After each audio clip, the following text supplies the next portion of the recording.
Do you really want to play music without your DAW? Why, yes, Tim. Yes, I do believe I do. Hi kids, how you doing? A bit of a different one today.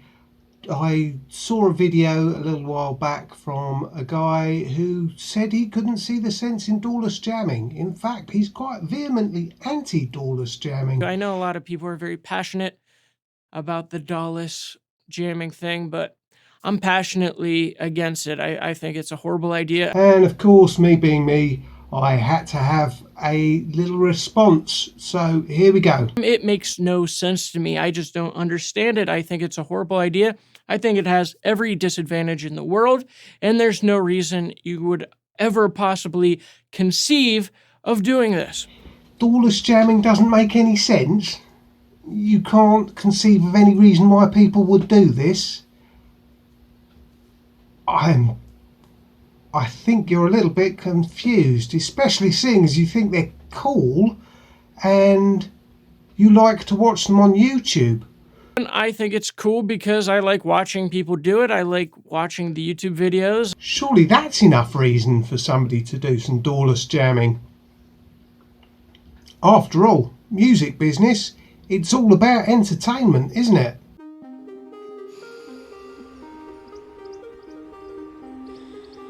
There is no sequencer better than a DAW. I'm not sure I agree with this. I think it comes down to a basic misunderstanding of MIDI. MIDI is a set of data which is limited, and actually it doesn't matter what device you put on it, the same amount of information and the same ability to manipulate the performance of instruments is going to be exactly the same. From a pyramid to the MC50 that I owned, to the QY100, to the first copy of Cubase I had. They all manipulate data in exactly the same way. And if you're really going to get into the sequencing, then you look down the list of sequence events, and the sequence events are always going to be exactly the same and have exactly the same data on them. I'll give you this though. DAWs often are easier to program, but if you're doing loop based stuff, then give me a Groovebox any day. I love my tracks. I think it's been the quickest, easiest sequencer that I've ever used in my life, and I've used a fair few. Sequencers that are used in hardware jamming are geared towards performance in a way that a DAW just is not, which I think is where you're getting things wrong, Tim. Next thing, you're using a mixer, but is there a better mixer than a DAW? Well, I don't always use a mixer, to be fair. Quite often I do single box jams. So if I'm just using the tracks, I will get exactly the same signal if I use a mixer or if I don't. And to be honest, this goes back a little bit to that misconception you had before. A Dawless jam is all about a performance. It's not about producing some polished album track. So why would a Dawless jammer need the amount of power that you have in mixing in a DAW when they're doing a jam, any more than a garage band should, or the people that are performing on the street should? Why would you need it? I don't understand. If you are performing, you use the tools which are beneficial for that performance. Here's some things that I've heard people say is they feel, uninspired when they're sitting in front of a computer. Yep. Sometimes it is easy to feel uninspired sitting in front of a computer. And they just want to enjoy the sound design process or just get into the creative zone. And getting away from the computer, getting away from the DAW helps them do that. This is part of the key, what you call getting into the creative zone. This is where I think things have gone a little bit squiffy for you. So to me, it's Dawless and the people who are its biggest proponents, it's a psychological thing. And yes, it is psychological. It is all about the psychology, because actually that's what music is. Music is psychological. It's emotional. It makes you feel emotions, and that's the point of music, is to be psychological. If you don't want to make music, then Dawless is perfectly good. If you do want to make music in any way, shape, or form ever, I don't see why you would have a setup that wasn't connected to your DAW. And this is where I think you've got it fundamentally backwards. If you want to make music, if you want to be creative, then you need to step away from the DAW from time to time. Hundreds of musicians for generations and generations and generations had no DAW, and they made music. People walk down the street singing to themselves. They make music. Music doesn't only exist as a final recorded product. Music is the thing that makes you feel emotional and makes you connect to people. Bands that play in pubs, they are making music. They're not connected to a DAW. What you say comes from a mentality which I think is fundamentally flawed. Being creative is good in and of itself. Being creative takes practice as well.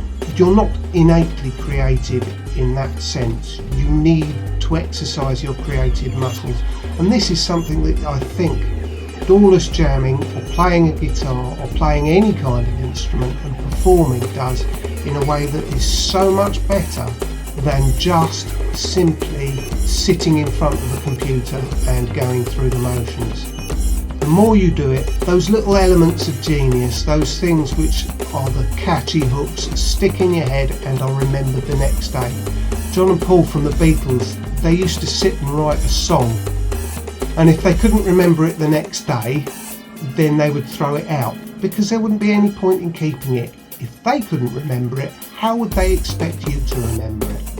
And that's something that I think is lacking in the mentality of always having a DAW and doing everything just through the DAW. And sometimes just that moment, that creative moment, is enough. If you've ever been to a really, really good gig and you've felt things in there, that moment is there for you then, and it's gone. And it's you and the band being together and having that creative expression of emotion and psychology, and that's the value of music.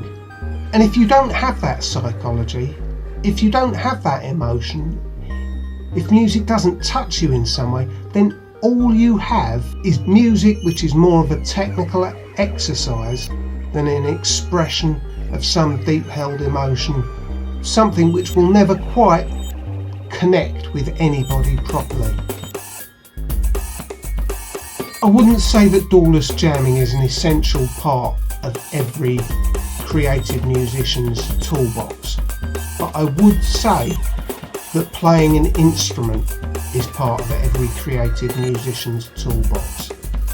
You need to be able to do that, and you need to be able to perform with it, not just record. You need to perform.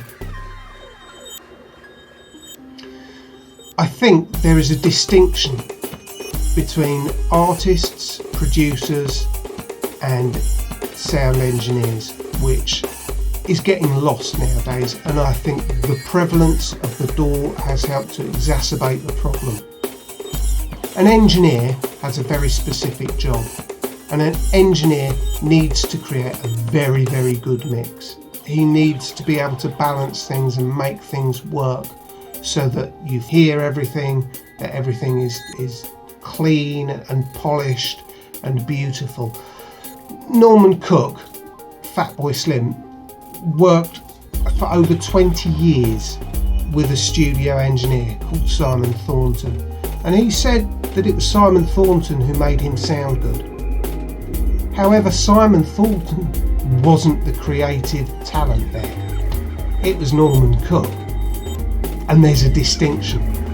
And I think people like Tim have got the mentality and the attitude of an engineer, which is fine and wonderful, but it's not the whole story. Sometimes they call themselves producers, and I can see where they're coming from. But producers in the old days had a very, very, very different job. When recording an album was an expensive business where you hired a studio and you hired equipment and you had a bunch of flighty, slightly off-kilter musicians that you needed to get together in one place, and you had an engineer who didn't quite speak the same creative tongue as the musicians, you would need somebody whose role it was to mediate between the technicians and the musicians, and that was the role of the producer. And yes, sometimes they needed to have the musical talent and a spark of creativity there, but it wasn't their job. That, I think, is where a lot of people get confused. Because being a producer, it shouldn't matter whether you use a DAW or not. You could use 24 track tape, you could use a full DAW setup, you could use a stereo feed, but your job as a producer is to get that experience, that moment, that recording which conveys some emotional element to the audience. If you can't do that, then you failed as a producer and you're probably just an engineer. If you can't capture the emotions that make people feel, then you can't call yourself a producer. So let's talk about that final element, the artist. And it's the artist which is the true creative in making music. They are the people who make something which reaches out to another individual and touches them. And the songs and the music which last are the songs and the music which touches other people. We've all had those moments. If you're here and you're watching this, you have something to do with making music. And you have something to do with making music because somewhere down the line you've been touched by a musician or an artist.